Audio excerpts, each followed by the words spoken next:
Hello, Ma. This is Nancy, and my student number is SO34012. I'm in junior class. Melissa Fleming. There's 12 refugees to thrive, not just survive. So I started working with refugees because I wanted to make a difference, and making a difference starts with telling them their stories. So when I meet refugees, I always ask them questions. Who bombed your house? Who killed your son? Did the rest of your family make it out alive? How are you coping in your life in exile?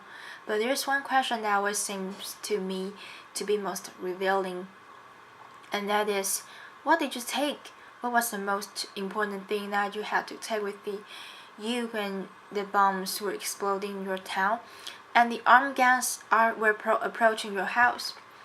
A Syrian refugee boy I knew told me that he didn't hesitate when his life was in imminent danger. He took his high school diploma, and later he told me why. He said, I took my high school diploma because my life depended on it, and he would risk his life to get that diploma. On his way to school, he would dodge snipers. His classroom sometimes shook with the sound of bombs and shelling, and his mother told me, every day I would say to him every morning, honey, please don't go to school. And when he hesitated, she said, I would hug him as if it were for the last time. But he said to his mother, we're all afraid, but our determination to graduate is stronger than our fear. But one day the family got terrible news. Henry's aunt, his uncle, and his cousin were murdered in their house for refusing to leave their house. Their throats were slit. It was time to flee. They left right away in their car. Handy hidden in the back because they were facing checkpoints of menacing soldiers. And they would cross the border into Lebanon, where they would find peace. But they would begin a life of grueling hardship and monotony. They had no choice but to build a shack on the side of a muddy field, and this is Handy's brother, Ashraf, who plays outside. And that day, they joined the biggest population of refugees in the world. In a country, Lebanon, that is tiny, it only has 4 million citizens, and there are 1 million Syrian refugees living there.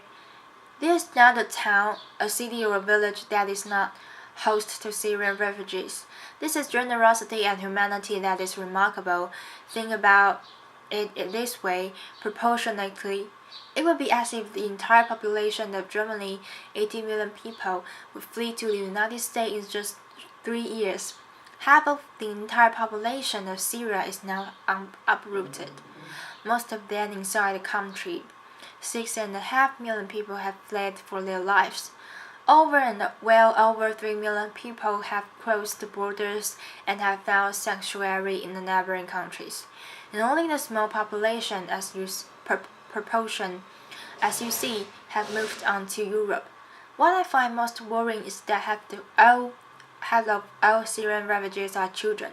I took this picture of this little girl. It was just 2 hours after she had arrived after a long trek from Syria into Jordan. And most troubling of all is that only 20% of Syrian refugees' children are in school in Lebanon. And yes, Syrian refugee children, all refugee children tell us education is the most important thing in their lives. Why? Because it allows them to think of their future rather than the nightmares of their past. It allows them to think of hope rather than hatred. I'm reminded of a recent visit I took to a Syrian refugee camp in northern Iraq, and I met this girl, and I thought, she's beautiful, and I went to her and asked her, can I take your picture? And she said yes, but she refused to smile.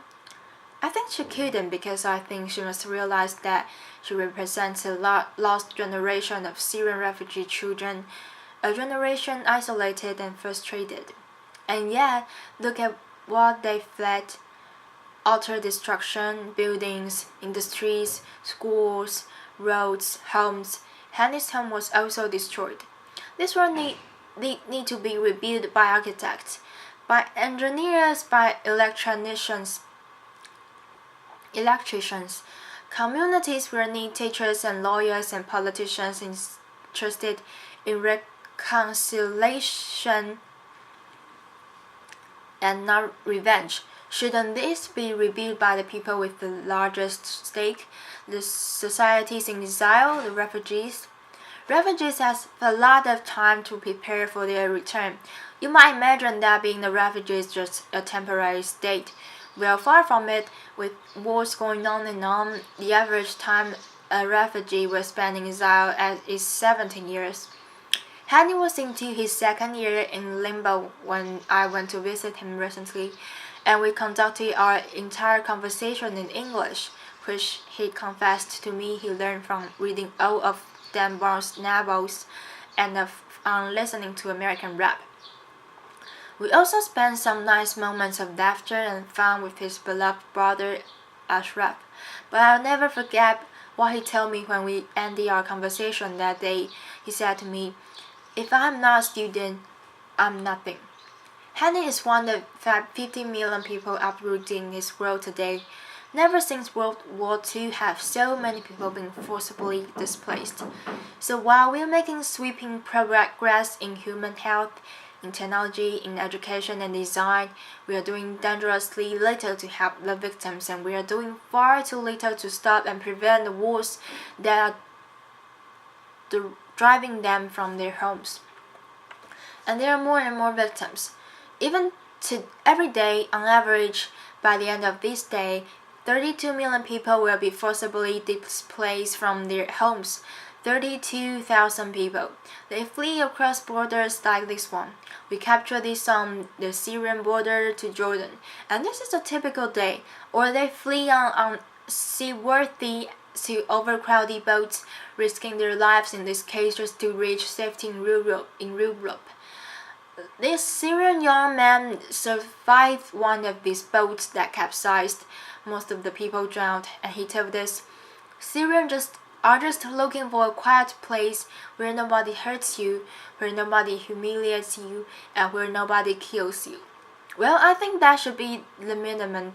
How about a place of healing, of learning, and even opportunity?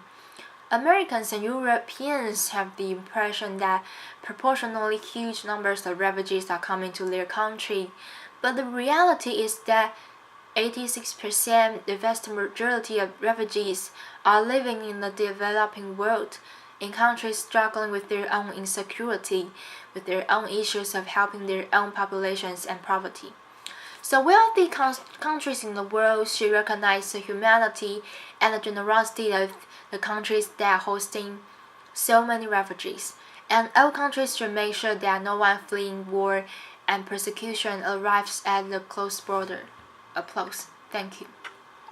But there is something more than we can do than just simply helping refugees survive. We can help them thrive.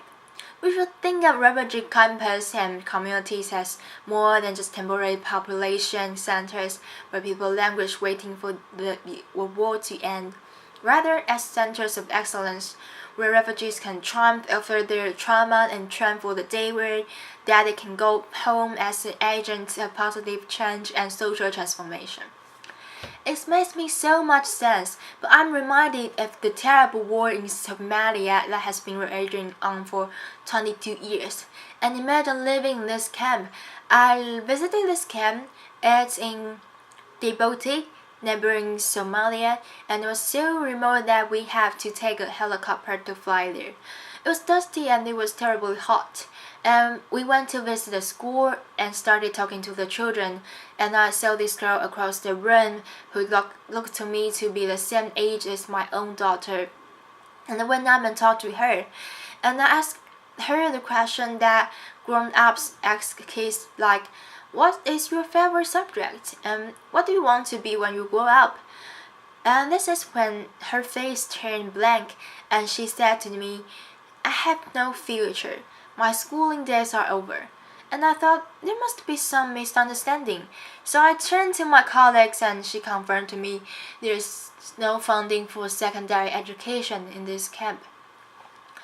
And how I wished at that moment that I could say to her, we will build you a school.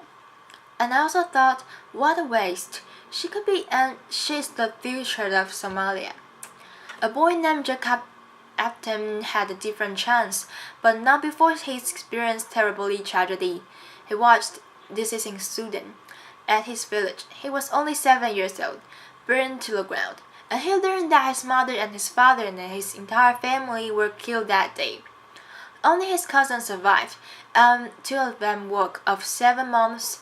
This is boys like him, chased and pursued by wild animals and armed gangs, and they finally make it to refugee camps where they found safety, and he would spend the next 7 years in Kenya in the refugee camp. But his life changed when he got the chance to be resettled to the United States.